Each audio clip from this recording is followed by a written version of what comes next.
इनके वैराग्य को लेकर एक प्रसंग आता है कि कितने बड़े वैरागी है। एक बार पहले तो देखिए ऐसे घर नहीं थे, लोग नदियों में स्नान करते थे। तो जब सुखदेव जी रास्ते से जा रहे थे, पीछे पीछे वेद व्यास जी भी उनको बुला रहे थे, तो वो एक नदी के सामने से गए। नदी में कुछ स्त्रियां स्नान कर रही थी। सुखदेव जी सामने से गए, स्त्रियों ने ध्यान नहीं दिया, वो स्नान करती रही। वेद व्यास जी पीछे से आते हैं, उनको देखते ही स्त्रियों ने अपने कपड़े ठीक करने लग गए। वेद व्यास जी कहते हैं मेरा बेटा 16 वर्ष का है, यानी अभी अभी यौवन अवस्था प्राप्त कर रहा है। मेरी उम्र ऐसी है कि तुम्हारे पिता से भी बड़ा हूं मैं। तुम उसे देखकर अपने कपड़े ठीक नहीं कर रही थी, मुझे देखकर अपने कपड़े ठीक कर रही थी। स्त्रियों ने कहा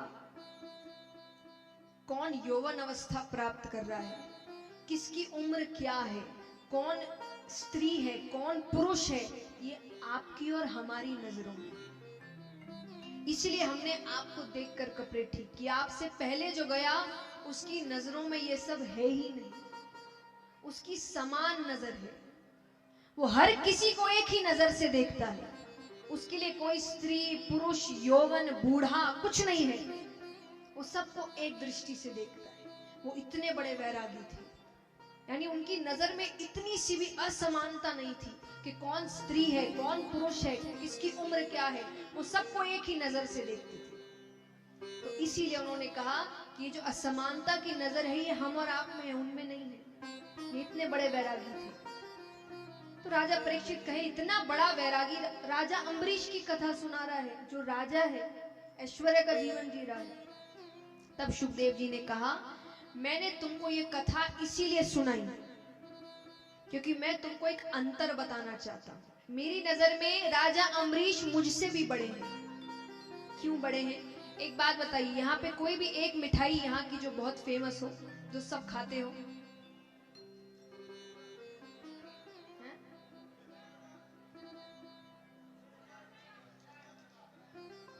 खुर जन चन ध ज चम्मच च खुरचन। Thank you. ये सब खाते हैं यहाँ पे? कौन कौन खाता है? आप सबको पसंद है बहुत? मैं कहती हूँ आज से छोड़ दो। नहीं छोड़ सकते? कोई नहीं छोड़ सकता है ना। आप 7 दिन के लिए आए हैं, आपके लिए मिठाई छोड़ दे? कोई नहीं छोड़ सकता। क्यों नहीं छोड़ सकता? क्योंकि आपको पता है उसका स्वाद कितना अच्छा है। अब मान लीजिए आपने जो मिठाई है खुरचन, वो आपने कभी नहीं खाई। यहाँ पे कोई है जिसने कभी नहीं खाई हो?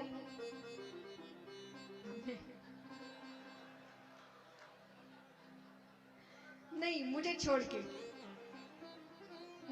के कोई है ऐसा? 1-2 व्यक्ति है। चलिए मान लीजिए आपने कभी वो खाई नहीं है, आपको उसका स्वाद पता नहीं है वो कैसी है। अब मैं अगर आपको कहूंगी छोड़ दो, तो आप छोड़ देंगे? है ना? आप कहेंगे मुझे पता ही नहीं उसका स्वाद कैसा है, ठीक, आज तक ही नहीं खाई, आगे भी नहीं खाएंगे। तो सुखदेव जी कहते हैं यही अंतर है। कैसा अंतर? मैं माता के गर्भ से निकलते ही वन की ओर चला गया। मैंने संसार का स्वाद क्या होता है चखा ही नहीं। तो मैंने संसार को छोड़ा तो कौन सा बड़ा काम किया? जिसने स्वाद ही नहीं चखा संसार का, उसको क्या पता कि संसार में रहना क्या होता है। तो मैंने भगवान को अगर प्राप्त किया तो इसमें इतनी कोई बड़ी बात नहीं है। लेकिन राजा अम्बरीश संसार के बीच में रहते हुए, सारे ऐशो आराम, धन संपत्ति, पद प्रतिष्ठा, ये सब के बीच रहते हुए भी जिसमें इतनी सरलता है, इतनी भक्ति है कि उसके लिए भगवान का चक्र आ रहा है, वो मुझसे भी बड़ा भक्त है। यानी उसने उस मिठाई को चख कर छोड़ा है। उसने संसार का स्वाद लिया है, फिर भी संसार को छोड़ कर रखा है और भक्ति में लिप्त है। इसीलिए वो मुझसे भी बड़ा भक्त है। तो तो इसका मतलब ये है कि भगवान को प्राप्त करने का मतलब वैराग्य लेना ही पड़ेगा, जरूरी नहीं है। आप संसार में रहकर भी, यानी राजा से बड़ा कौन होता है? राजा से ज्यादा ऐश्वर्य किसके पास होता है? किसी के पास नहीं। तो इतने ऐश्वर्य में रहकर भी आप भगवान को प्राप्त कर सकते हैं। जरूरी नहीं है जो बोलते हैं ना कि भक्त हैं तो पैसा क्यों कमाते हैं, भक्त हैं तो ये क्यों करते हैं। भक्त का मतलब वैराग्य लेना ही थोड़ी होता है कि जो वैराग्य लिया वही भक्त है। संसार में रहकर भी इंसान भक्त बन सकता है। तो यही उदाहरण राजा अम्बरीश से सुखदेव जी दिलवाते हैं। अब इसी वंश में राजा खटवांग हुए, राजा रघु हुए। राजा रघु कौन थे? रघुकुल रीति सदा चली आई, प्राण जाए पर वचन न जाए। यही राजा रघु हुए। इसी वंश में राजा दशरथ हुए। उनकी 3 स्त्रियां, एक भी संतान नहीं।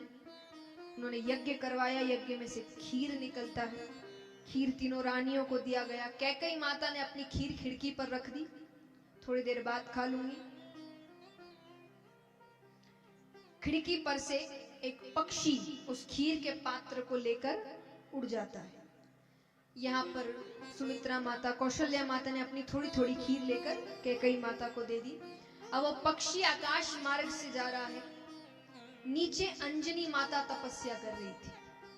अब वो उड़ रहा है तो पात्र भी टेढ़ा हो रहा है। तो वो पात्र में से थोड़ी सी खीर गिरकर अंजनी माता के मुख में जाती है, जिससे फल स्वरूप उनको हनुमान जी महाराज होते हैं। हनुमान जी महाराज की